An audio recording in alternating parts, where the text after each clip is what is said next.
La parole est à monsieur Olivier Falorni.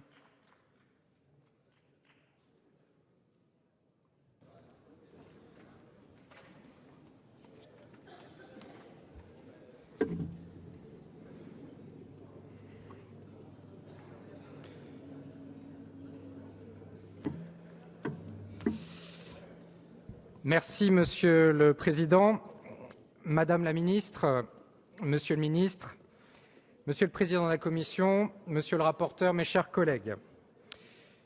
Je dois tout d'abord vous dire la fierté et l'émotion que j'ai à cet instant de m'exprimer ici, au nom du groupe 2RDP, car nous avons, mes collègues et moi-même, la conviction profonde de vivre un moment important de notre législature.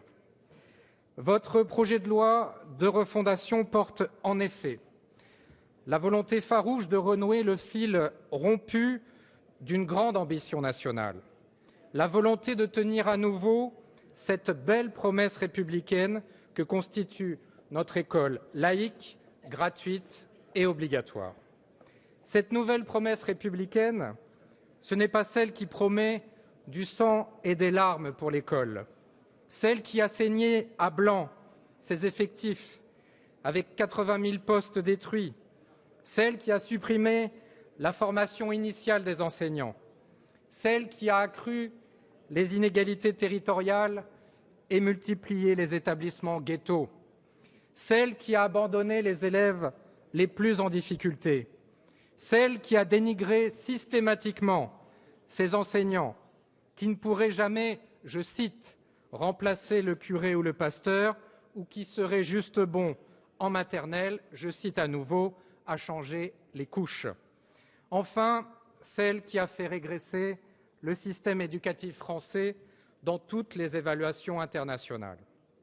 Votre texte, Monsieur le Ministre, ne nous propose pas du sang et des larmes, mais au contraire, elle nous donne du sens et des armes.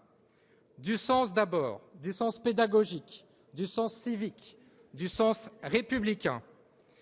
Ce sens républicain qui fait de notre école un creuset de l'émancipation, le lieu de la véritable égalité, celle des chances, qui ne distingue pas ses enfants que par l'effort et le mérite, et non par l'origine et l'argent.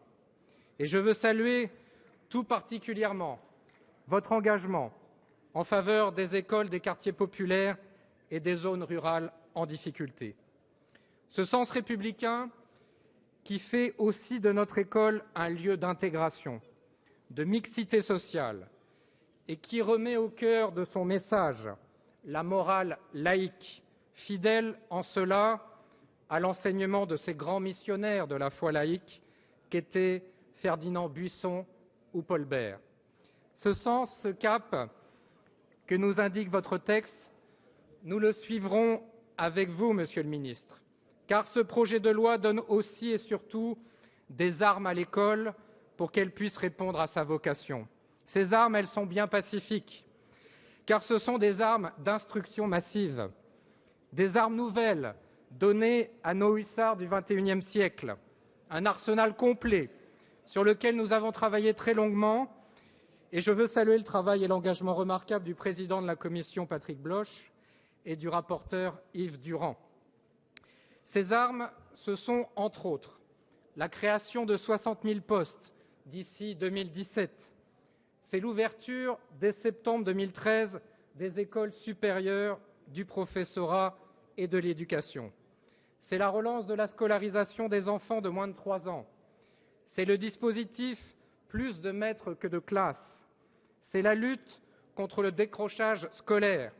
C'est l'entrée de l'école dans l'ère du numérique. C'est la redéfinition du socle commun et de l'élaboration de nouveaux programmes. C'est l'introduction d'un enseignement moral et civique, et il y en a tant d'autres aussi importantes que décisifs. Madame, Monsieur le Ministre, ce projet de loi sur la refondation de l'école est un texte de confiance, une motion de confiance en l'avenir de notre jeunesse. Eh bien, cette confiance, sachez que nous la partageons. Et c'est pour cela que vous aurez notre soutien afin de construire avec vous l'école d'aujourd'hui qui fera réussir la France de demain. Je vous remercie. Merci, Monsieur Falorni.